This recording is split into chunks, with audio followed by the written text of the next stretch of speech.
this is Lady Boulay, and I hope you're having a gorgeous day. Thank you for your support. Thank you for subscribing to the channel. Thank you for your thumbs up, for your comments, and thank you for sharing the videos. Thank you for all you do to support the channel. And yes, we are commanded to love one another, whether we want to or not, or whether we agree with each other or not. Well.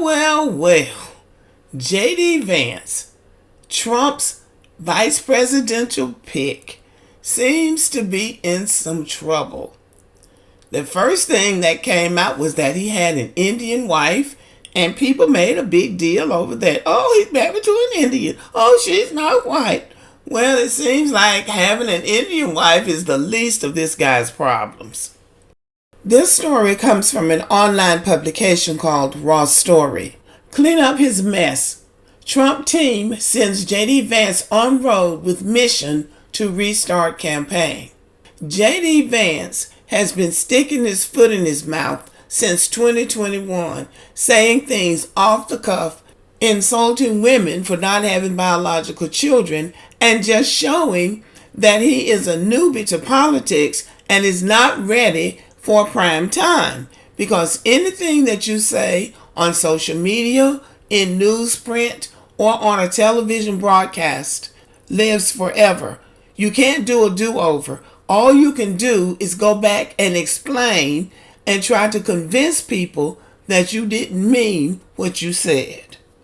J.D. Vance will attempt to reinvent himself Tuesday after a rocky rollout of his vice presidential candidacy, NBC News reports. The Ohio senator is headed to a high school in Nevada as the first stop in a whistle-stop tour of the West that's designed to put his less than perfect introduction to the voters of America behind him and reassert himself as the Trump team's policy attack dog on Kamala Harris, a Trump source told the outlet. Well, I think it's a good idea for him to start at a high school, because if he can't convince high school students that he's not a jerk, then I don't think he'll be able to convince anybody else. But I think they've already got the fix in on him, so he's not going to be able to do much against Kamala. And if she picks a really savvy vice president, he is really toast. For Vance, it's a chance to quickly move beyond a debut that was engulfed by fresh scrutiny last week over his past provocative comments, including his thoughts on the societal value of women who do not have children. Childless cat ladies, in his words, NBC reported. The flubs from the first couple of weeks of Vance's campaign, enhanced by resurfaced videos sharing his views on the value of childless women as well as other extreme opinions, had been seized upon by Vice President Kamala Harris's campaign, and they have used them as a way to paint Vance as weird. Yes, they have done that, calling him weird, and Donald Trump too, and I think it's very effective. And when you consider that J.D. Vance thought he was gay when he was younger, then went to the Marines and served for 6 months, which is the minimum, but they're trying to use that as some kind of talking point, and then changed his name several times, but that really wasn't his fault, really. That a lot of that had to do with his mother's marriage history. So he does come across as kind of weird. But also what J.D. Vance is trying to advance with the childless cat lady insult is to pressure and shame white women into getting married to white men and having children, because they are concerned about the low birth rate in America of white couples. Remember, Nick Fuentes said when they discovered J.D. Vance was married to an Indian woman that wasn't going to help the white birth rate, because they don't consider his children with an Indian woman white. And that's really sad, but this is how they think. Some Republicans have also voiced concern over Trump's running mate. Trump is enough trouble by himself.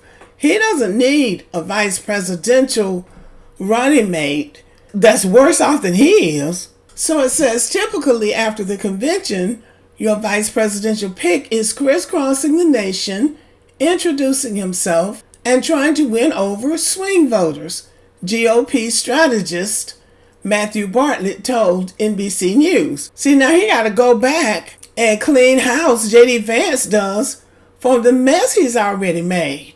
So he's setting the campaign back. And I'm telling you, Trump is a handful enough by himself.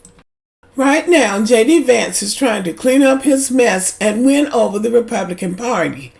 It's a very odd dynamic. It is an odd dynamic because the Republican Party is supposed to already be won. He's supposed to be trying to win swing voters, independents, and Democrats who are disenchanted with their candidate. He shouldn't have to go back and reinvent the wheel with his own party. He's a setback. He is a setback to the Trump candidacy. Okay, so this writer says, I think that the challenge right now to reassure the Republican Party that he was the correct pick before he even attempts to try to expand the voting base. So they got 100 or so days, and he's wasted this time ruining what little collateral Donald Trump had before Kamala Harris got in the race. A source NBC described as close to the Trump campaign said Vance aimed to be seen in a new role. Well, good luck with that. He's the policy attack dog on Kamala Harris, the source said. That's essentially the game plan for JD moving forward. Well, she has already labeled him weird. And now the Democrats all over the country are calling him weird. So now he's going to have to do something about that. So this is a disaster, y'all. Someone on X tweeted, J.D. Vance is making history as the least liked VP nominee, non-incumbent, since 1980 following his party's convention. He's the first to have a net negative favorable rating. Not surprising given how weak he ran in Ohio in 2022. So immediately after the Republicans' National Convention, J.D. Vance's favorability rating was at a negative 6 points. Negative 6 points right after the convention. And the damage hadn't even been done yet. And the average rating for a VP nominee is 19 points. So he is no help at all on Trump's ticket. Really, matter of fact, it seems like he's dragging it down, if that can be done. So you can't make this ish up. J.D. Vance has been talking about women and not having children and so forth. And this person wrote, my favorite J.D. Vance shtick is how he constantly speaks poorly of working mothers and advocates for women to stay at home with their kids when his wife is a corporate lawyer at a prestigious San Francisco law firm, clerked for Justices Roberts and Kavanaugh, and earned degrees from Yale and Cambridge.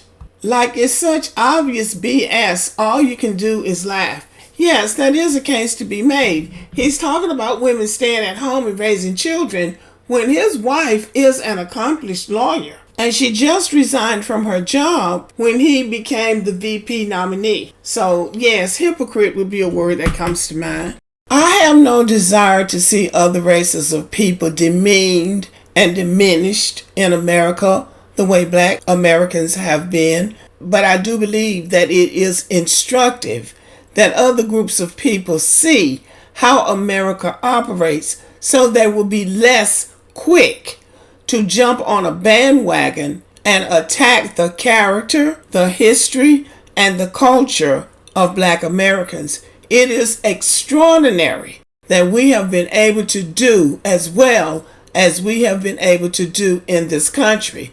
And now we are having the best of times. For real. It's been a whole lot worse for Black Americans. So I regret that they focus on this woman's race because she, by all accounts, she is an accomplished woman.